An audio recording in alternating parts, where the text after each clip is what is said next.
Hello everyone, welcome back to my YouTube channel. तो आज हम लोग नेक्स्ट डिजीज़ पढ़ेंगे साइनोसाइटिस। साइनोसाइटिस पढ़ने से पहले हम साइनस के बारे में समझेंगे। तो साइनस क्या होता है? साइनस जो होता है वो open space with in bone के बीच में जो ओपन स्पेस होता है उसको ही बोलते हैं साइनस। साइनस जैसा बोन होता है वैसा उसका नाम होता है। जैसे कि पहला है फेरेंटल बोन, फर्स्ट है फ्रंटल साइनस।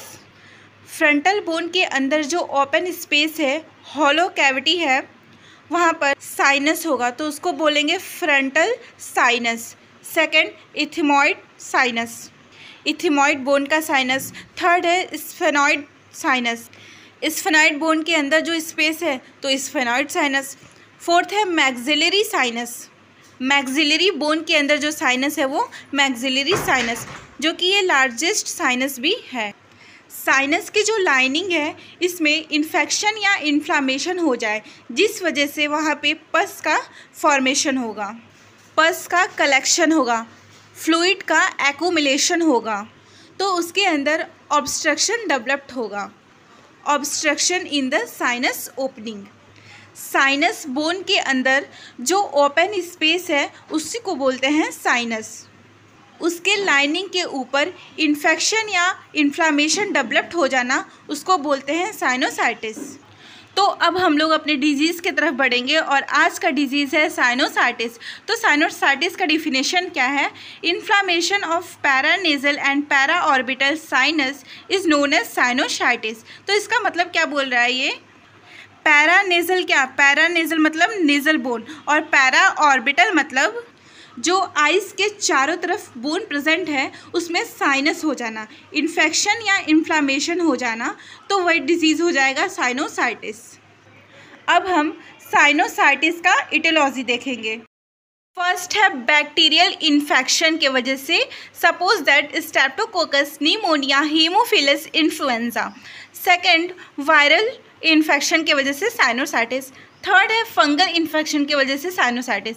इसका एग्जाम्पल हो जाएगा कैंडिडिडा एल्बिकेन।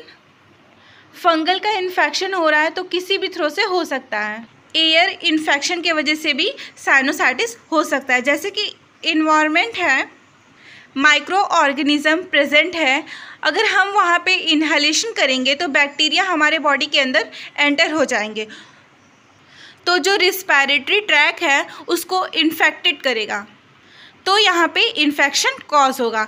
नेक्स्ट है स्विमिंग। जो स्विमर होता है उसके अंदर भी साइनोसाइटिस होने की चांसेस होते हैं। नेक्स्ट है डेंटल एब्यूजेस, पस फॉर्मेशन हो जाता है। लास्ट है prolong use of NG tube and ET tube, endotracheal tube. Time to time irrigation नहीं होगा तो वहाँ पे बैक्टीरिया प्रेजेंट हो जाएंगे, या एनजी ट्यूब रप्चर हो जाएगा तो साइनस के अंदर कहीं ना कहीं ब्लॉकेज हो जाएगा जिस वजह से बैक्टीरिया प्रेजेंट हो जाएंगे और साइनोसाइटिस हो जाएगा। तो ये था इटियोलॉजी। अब हम नेक्स्ट पढ़ेंगे pathophysiology. Upper respiratory track infection, suppose that patient को अपर रिस्पिरेटरी ट्रैक इन्फेक्शन हुआ, बैक्टीरिया, वायरल या फंगल के वजह से किसी भी टाइप का इन्फेक्शन हुआ, तो इस वजह से पेशेंट को राइनाइटिस, कफिंग, फेरेंजाइटिस या लैरिंजाइटिस ये डिजीज़ देखने को मिलेगा। तो आगे क्या होगा कि altered mucociliary transport including anatomical variations of nasal cavity of upper respiratory track.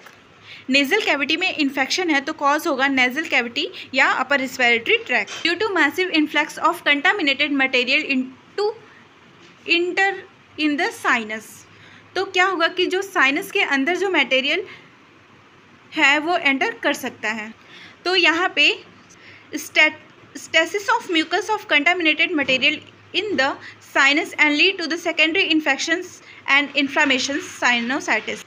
Starting में म्यूकस लॉस हुआ था, इस वजह से बैक्टीरिया एंटर कर गया नेजल कैविटी में, जो कि बैक्टीरिया वायरल रिमूव करने की जो कैपेसिटी था वो उसके अंदर से ख़त्म हो चुका है, तो कहीं ना कहीं स्टेसिस करेगा या कंटामिनेटेड कोई भी मटेरियल स्विमिंग या जैसे स्विमिंग कर रहा होगा तो कंटामिनेटेड मटेरियल चला गया, तो अब जो नोज़ है, नोज़ का जो साइनस है बैक्टीरिया ग्रो करेगा, उसमें पस का फॉर्मेशन होगा, साइनोसाइटिस लीड करेगा। तो पेशेंट को क्लिनिकल मैनिफेस्टेशन में क्या होगा कि फेशियल एडिमा होगा, हेडेक होगा, टेम्परेचर ज़्यादा होगा, उसका पेन होगा। तो ये था पैथोफिजियोलॉजी। हम लोग देखेंगे अब साइन एंड सिम्टम्स। फर्स्ट है फेशियल एडिमा, सेकंड है हेडेक, इंसोम्निया, नींद भी नहीं आएगी पेशेंट को अच्छे से, फेशियल पेन, इंक्रीज टेम्परेचर, जब इन्फेक्शन है तो टेम्परेचर इंक्रीज रहेगा ही।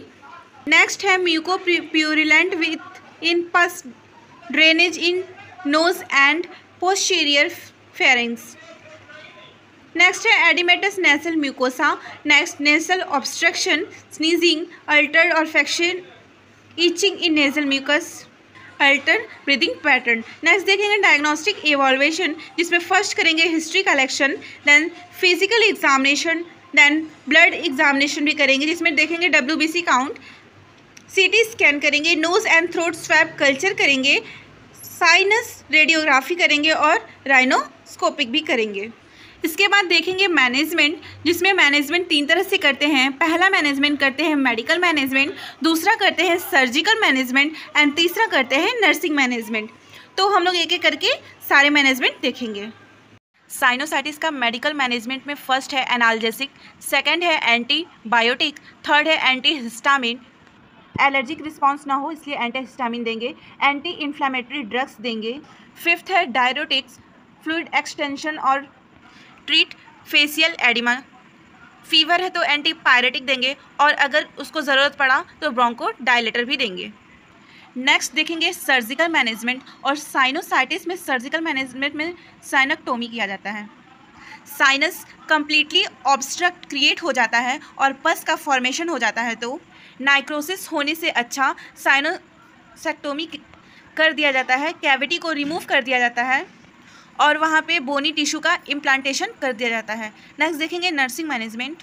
फर्स्ट है स्टीम इनहाइलेशन, पेशेंट को स्टीम इनहाइलेशन देना होगा। इससे क्या होगा कि जो वहाँ पे फ्लूइड एक्यूमुलेशन हो रहा है तो फ्लूइड रिलैक्स होगा, इसलिए फ्लूइड इनहाइलेशन देंगे थिक जो फ्लूइड है उसको थिन बनाने के लिए। सेकेंड है फ्लूइड इनटेक इंक्रीज करेंगे। Third quiet and warm environment, patient को quiet and warm environment provide कराएंगे। Thank you.